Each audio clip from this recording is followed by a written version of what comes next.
Okay, I'm back for part 4. Before I wrap this up, I want to speak about some of the these Venus comparisons between Michael and these guys, Safechuck, McCauly, Wade, Jordie, and Brett Barnes. Now, Michael Jackson's Venus is square to Safechuck and McCauly's Uranus. I'm just going to read a little bit of it. And this is from Relationships, the Astrology of Human Relationships by Francis Culkin. And this is Michael Jackson's Venus to Safechuck and McCauly. It's square. It's square their Uranus, I'm sorry. A's Venus square B's Uranus. This comparative combination leads to sudden, exciting, but unstable and non-enduring romantic infatuations. It is often found in homosexual relationships or unlikely or unsuitable romantic attachments. Often the natives confuse romance and friendship. In some cases, there is a magnetic attraction. However, as a rule, the lifestyles of the natives will be so different as to make lasting compatibility impossible. It is not favorable for business or corporate financial relationships because the natives are apt to promise more than they can deliver. Now, this is interesting. Very interesting. Wow, okay. Now, Michael Jackson's moon and ascendant is opposite Wade Robson's Venus.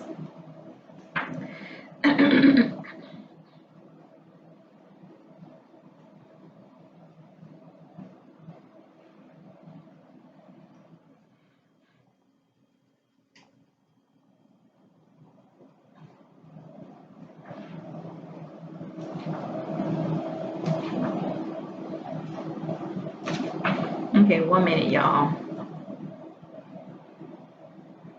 Let me pause it for a minute. Okay.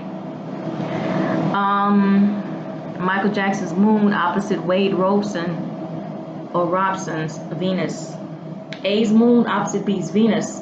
This comparative aspect can indicate strong romantic and sexual attraction, but emotional communication is more delicate and difficult than with other moon-Venus combinations. One or both of the natives' feelings can easily be hurt, or one or both parties may feel misunderstood or, quote, used for sexual gratification. If both parties are reasonably mature, such difficulties can be overcome since the opposite aspect and the planet Venus both deal with relationships.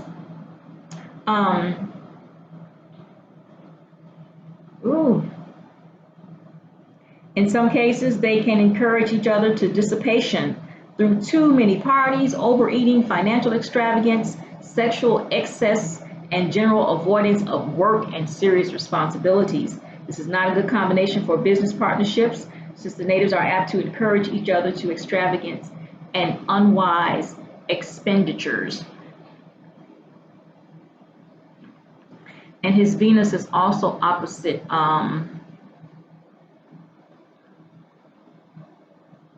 Wade Robson's moon. Michael Jackson's moon is also, I'm sorry, Wade Robson's Venus is also opposite Michael Jackson's ascendant.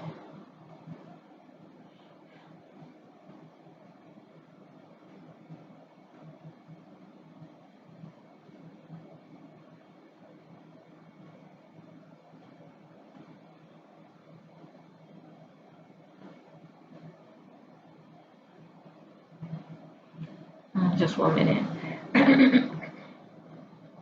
This comparative combination indicates a strong emotional romantic tie, often leading to marriage. The natives will share a strong social awareness and a high degree of cooperation in regards to their personal relationship. They will be gentle, considerate, and cooperative toward each other. The general effects of this combination will be much like those of A's Venus in B's 7th house. only stronger. Now, Michael Jackson's Venus was square to Jordie Chandler's Mars.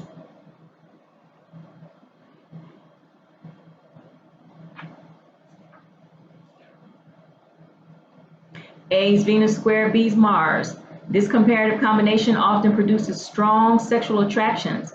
However, there is usually a lack of real emotional compatibility and mutual consideration. The relationship can be entered into by one or both parties merely for sexual gratification, without real concern for the other party as a person. In romantic and marital relationships, sexual jealousy and possessiveness can be a problem. The natives tend to influence each other to be impulsive in both emotional expressions and financial expenditures. This is not a good combination for a business partnership where prudence and thrift are important.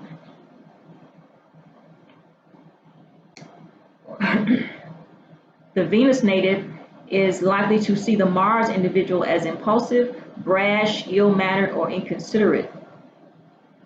The Mars native may consider the Venus individual to be soft, lazy, self-indulgent, and emotionally supersensitive.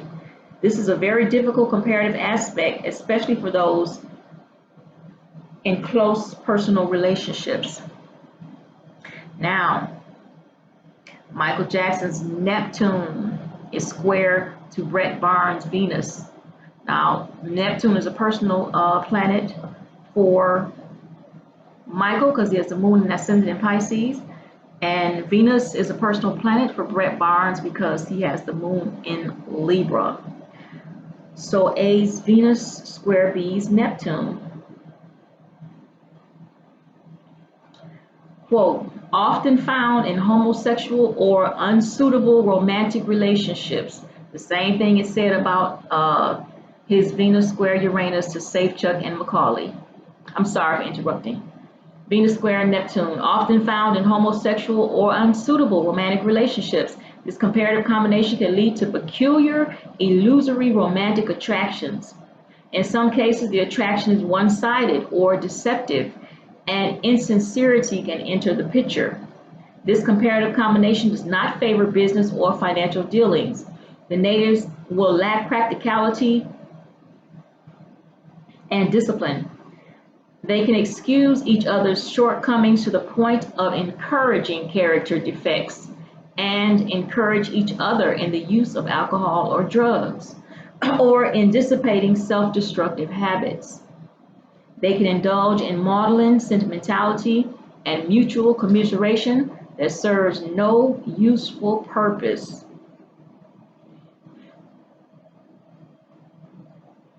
It's interesting that it said they can excuse each other's shortcomings to the point of encouraging character defects and encourage each other in the use of drugs or alcohol. So Brett Barnes is going to make excuses for him. So if he did do it, I doubt if he'll ever admit to it. And you got to realize this is a Neptune comparison in synastry, and there's going to be some type of deceit anyway. That's interesting. Those synastry comparative aspects are interesting. Now, a little bit more before I close this. In 2011, as far as Wade Robson is concerned, he has, in his natal chart, he has Mercury 17 degrees in Libra, and he has Saturn 21 degrees in Libra. So he has Saturn conjunct his Mercury. So Mercury is a personal planet for him because he's a Virgo. So he's prone to depression already in his natal chart. So in 2011, January 1st through March the 19th, Saturn was between 15 and 17 degrees in Libra, conjunct his natal Mercury. That's why he was feeling depression. Plus, he was getting ready to experience his Saturn return, or he was basically experiencing his Saturn return. Not really exact, but he was experiencing his Saturn return during that time. April through August, Saturn was between 10 and 13 degrees in Libra. September 1st through October 8th, Saturn was between 17 and 19 degrees in Libra, conjunct his natal Mercury. So he was experiencing depression off and on during the year of 2011.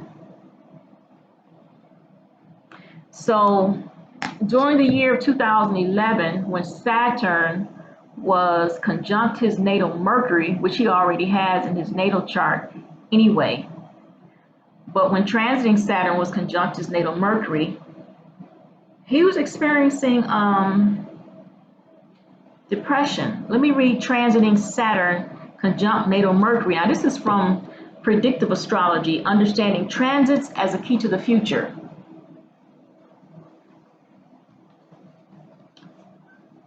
Individuals with this transit exercise increased discipline in improving their work efficiency, study habits, health, diet, and business and professional affairs. They are apt to be unusually precise, mathematical, scientific, organized, and systematic at this time. So he was putting a lot of pressure on himself, Wade was, during this particular period. Communications and important decisions concerning professional affairs are likely to arise.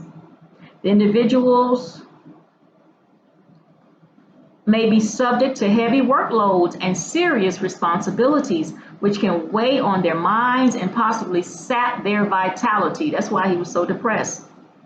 The serious responsibilities may arise through friends, groups, organizations, or in connection with the individual's long-range personal goals. And he said that individuals who are not mature enough to respond to this transit constructively may become worried, mentally depressed, and fearful, and consequently develop a negative mental attitude, which temporarily closes the door to happiness, growth, and development. This transit often coincides with the signing of contracts and formulations of serious professional or business agreements. The individual may become involved in writing papers or important reports relating to business or professional affairs. I think he did say he wrote a letter to the Cirque du Soleil or whatever the heck that was. This is a favorable transit for mathematicians, engineers, scientists, designers, researchers, and efficiency experts. If this conjunction receives stress aspects, overwork or worry can lead to ill health or unemployment. See, he already has Saturn conjunct his Mercury in his natal chart. So you having your Saturn return, and the Saturn is conjuncting your Mercury in transit. So yeah, it's a conjunction, but it's still Saturn conjunct a personal planet to him. Yep. So that was what was going on with him then. So I've shown you everything concerning Michael Jackson and these guys. From the first video when I mentioned Michael Jackson's moon in Pisces and how it made him, the positive side of that moon was very compassionate, very loving people, very giving and self-sacrificing too, especially to those less fortunate than they are. And but also they were prone, the moon in Pisces is prone to lying, deceit, deceiving others, deceiving the self. And that is Michael's moon, McCauly Culkin's moon, and Lisa Marie's moon. I told you about James Safechuck and Wade Robson, and about their moon, their sun square to Neptune, and also Wade's moon square to Neptune. Also Safechuck's Venus square to Neptune. So there's a lot of deceit, deception, and just basically confusion going on here. But then I also showed you how all of their Neptunes, the guys' Neptunes, were in Michael's 10th house, making a square to his moon. And I told you about that, how that was mutual deception going on between them. So to sum it up, yes, I believe that the so-called abuse happened. Now, I don't think it was abuse. Well, between James Safechuck and Wade Robson, it wasn't abuse. I think it was a just flat out homosexual relationship that they were too ashamed to admit that they had with Jackson. And as far as Jordie, I think it was just like it said with Neptune in the 10th house, unsavory events from the past just came forward and caused embarrassment. And this is what's supposed to be happening with James and Wade, but I just don't believe it. You know, it was like it said, unsavory events on both parts. It said on one or both, but no, I'm not believing these guys were molested. James and Wade were not molested. They were on board with that relationship. You know, it was something that they enjoyed. They didn't want anybody to know about. And now they're screaming, abused, abused, we were abused. You know, go back and look at the number 2, video number 1 and 2, where I talked about those aspects and what they meant. But I'm done with it. Leave your comments below, as long as you don't leave any disrespectful comments. And that's it.